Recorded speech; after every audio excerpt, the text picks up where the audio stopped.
जो लोग ये कह रहे हैं, ये टेररिज्म की डेफिनेशन जानते हैं क्या होता है टेररिज्म?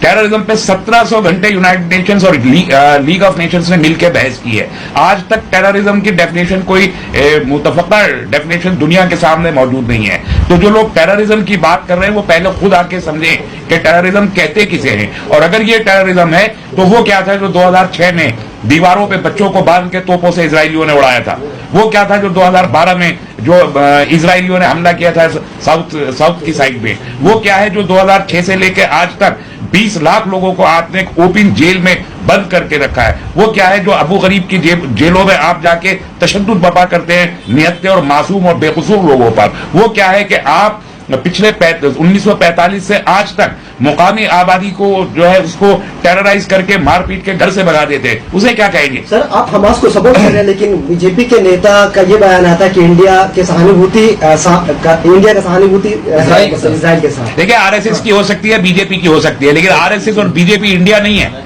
देश के प्रधानमंत्री ने तो कहा है ना, देश के प्रधानमंत्री ने बहुत जल्दी में बयान दिया है, बहुत आजिलाना बयान है, ये देश के जो ख्वाहिशात है और देश की जो पॉलिसी है उसको रिप्रेजेंट नहीं करता। वजीर आजम ने जो बयान दिया है, वजीर आजम को ने बहुत जल्दी में बयान दिया है, गैर दानिशमंदाना बयान है। उनको चाहिए था कि पहले मुल्क के लोगों से वो कंसल्ट करते, या जो हमारे बड़े सीनियर आईएफएस ऑफिसर्स बैठे हैं जो फलस्तीन और इजराइल के बारे में जानते हैं, समझते हैं, पिछले 50 सदी से जो फलस्तीन को कवर करते हैं, उनसे मशवरा करना चाहिए था। आपने खाली वो बयान दे दिया जो अमेरिका ने बयान दिया। तो अमरीकी बयान को रिपीट करना हमारे वजीर आजम की तरफ से कोई शोभनीय तो है नहीं। हम गैर जानिबदार हैं इजराइल इस रशिया एंड यूक्रेन की जंग के मामले में, हमने कहा हम गैर जानिबदार हैं, सारे देश को उसकी सपोर्ट हासिल है उस पॉलिसी की। ये मामले में ये कितनी दूर तक जाएगा, कहां तक जाएगा, इसका अभी कोई अंदाजा नहीं है। अभी 4 घंटे हुए हमले किए हुए और आप कह रहे हैं कि हम इजराइल के साथ खड़े हुए।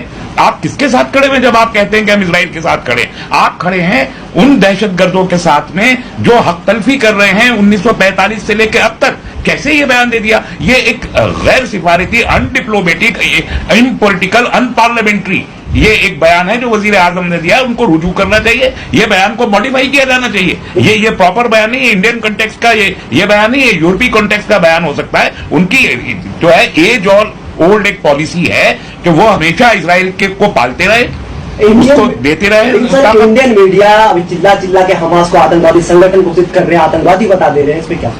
मैं तो इंडियन मीडिया से पहले पूछिए कि मणिपुर में जो कुछ हुआ वो आतंकवादी घटना थी या नहीं थी, और आतंकवाद की कितनी समझ है। इंडियन मीडिया से कहिए कि पहले इंडियन मीडिया भी पूरा ना कहिए ना। इंडियन मीडिया 2 किस्म का है, एक वो है जो गोदी मीडिया है, जो उन पैसों पे जो कॉर्पोरेट के पैसों से पलता है, एक वो मीडिया है जो आप हैं, जो अल्टरनेटिव मीडिया है। तो आप पूरे मीडिया को नहीं कह सकते, आप गोदी मीडिया को कहते हैं। तो वो जो मेन स्ट्रीम मीडिया है उससे कहिए कि वो आके पहले टेररिज्म पे बहस कर ले कि टेररिज्म किसे कहते हैं, और ये बताइए ये एंकर्स की नॉलेज क्या है, ये कितने पढ़े लिखे? तो मैं जानता हूं कितने पढ़े लिखे लोग हैं, मेरे साथ बैठ के बहस कर ले। उनको फलस्तीन और इजराइल के किस्से के बारे में 100 साल पुराना किस्सा है, क्या जानते हैं ये लोग इजराइल और फलस्तीन के किस्से के बारे में? कोई इंफॉर्मेशन नहीं है इन्हें, इन्होंने कुछ नहीं पढ़ा इजराइल और फलस्तीन के बारे में। इनके बॉसेस तोते की तरह जो इनको रटवाते वो ये बोलना शुरू कर देते हैं, इससे ज्यादा इनकी कोई नॉलेज नहीं है। किसी एक एंकर को चैलेंज कर रहा, ये जिसे आप so called main stream media कह रहे हैं, इसके एक एंकर को पकड़ लाइए मेरे पास और ये बैठ के मुझसे बात कर ले इजराइल और फलस्तीन के इशू पे, तो पता चल जाएगा इनकी नॉलेज क्या है। जिनको ये टेररिस्ट बोल रहे हैं, इनको क्या मालूम है कि इजराइल ने क्या क्या बजाली वहां पे किया है? इनको क्या मालूम है कि फलस्तीन ने के मुसलमानों ने वहां क्या क्या जुल्म बर्दाश्त किया है और खामोशी और सब्र के साथ बर्दाश्त किया है? इनको क्या मालूम है कि रीजन क्या है फलस्तीन का, शुरू कहां से हुआ झगड़ा, क्यों शुरू हुआ, 100 साल की हिस्ट्री क्या है और पिछले 1500 साल की हिस्ट्री फलस्तीन और इजराइल की क्या जानते हैं ये? जो कुछ जाने समझे बगैर सिर्फ अपने आका के इशारे पर आका के दिए हुए अल्फाज बोले, तो ये आका के हुक्म की बरदारी है। नौकरों का, मुलाजिमों वाला, गुलामों वाला एक अंदाज है कि गुलाम बन के आका ने जो कह दिया गुलाम ने वो दोहरा दिया, लेकिन इसका हकीकत से कोई ताल्लुक है ना, कोई ये जो फैक्ट्स है उससे भी कोई ताल्लुक नहीं है। तो बोलते रहिए आप टेररिस्ट। यूनाइटेड नेशंस ने बोला टेररिस्ट हमास को। हमास एक इलेक्टोरली इलेक्टेड लेजिटिमेट गवर्नमेंट है गजा स्ट्रिप की, इस फैक्ट से कोई इंकार नहीं कर सकता दुनिया में।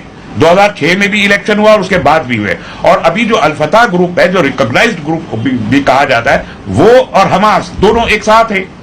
तो क्या अल-फतह टेररिस्ट है जिससे हमास से वायदा क्या है? और हमास को किसी भी एक इंटरनेशनल बॉडी ने टेररिस्ट करार नहीं दिया है। तो अगर इजराइल कहता है तो Israel is not an authority to decide, अगर यूएस कहता है तो US is not an authority to decide. अगर डिसाइड करेगी तो इंटरनेशनली रिकॉग्नाइज बॉडी डिसाइड करेगी ना कौन टेररिस्ट है और कौन नहीं है। तो ये यूएन ने कभी भी नहीं कहा। तो अगर इंडियन मीडिया बोल रहा है, इंडियन का गोदी मीडिया बोल रहा है, तो ये जाहिर है कि अपने आका की मुलाजमत बचाने की एक कोशिश है जिसका सच से कोई ताल्लुक नहीं है, और वैसे भी ये मीडिया सच बोलता ही नहीं है। लेकिन नेतन्याहू कह रहे हैं कि हमास ने बहुत बड़ी गलती कर दी है, तारीख में ऐसा किया जाएगा कि याद रखा जाएगा, ऐसा सबक सिखाएंगे। नहीं, हमास ने जो कुछ किया एक तारीखी इक़दाम है, इसमें कोई दो राय नहीं है। आप उठा के देख लीजिए 100 साल की तारीख में फलस्तीन के अवाम ने, मुकामी अवाम ने पहली मर्तबा अपने हक की मुजाहिमत के लिए तन्हा इक़दाम किया है। इससे पहले जितनी भी 2 जंगें 3 जंगें हुई उसमें अरब ममालिक उनके साथ थे। ये पहला मौका है कि फलस्तीन में दाखिली तैयारी करके फलस्तीन के मजलूमीन ने एक फौजी कार्रवाई अब तन्हा अपने बल पर की है। ये पहला मौका है, तो तारीखी मौका है, कोई दो राय नहीं। और ईरान का सपोर्ट हासिल है उनको। इजराइल के दावे हैं ना, इजराइल से बड़ी झूठी रियासत नहीं है कोई, जिसने आज तक अपना दस्तूर बनाने के लायक नहीं है, आज तक एक स्टेबल गवर्नमेंट नहीं बनाए। वो हमेशा एक कोलिशन गवर्नमेंट में रहे। Fractured unstable polity, fractured unstable economy, fractured unstable public, आवाम तक सड़कों पे उनके रहते हैं। उनकी बात का क्या एतबार है? 75-70 लाख लोग उनकी कुल वहां हिमायत करने वाले लोग हैं, बाकी 1.5 करोड़ के मुल्क में 60% से ज्यादा उनके मुखालिफ है। वो पहले अपने मुल्क में एक कंसेंसस अपने बारे में कायम कर ले, तब उनकी बात काबिल एतबार कुछ किसी हद तक हो भी सकती है, अभी तो नहीं है।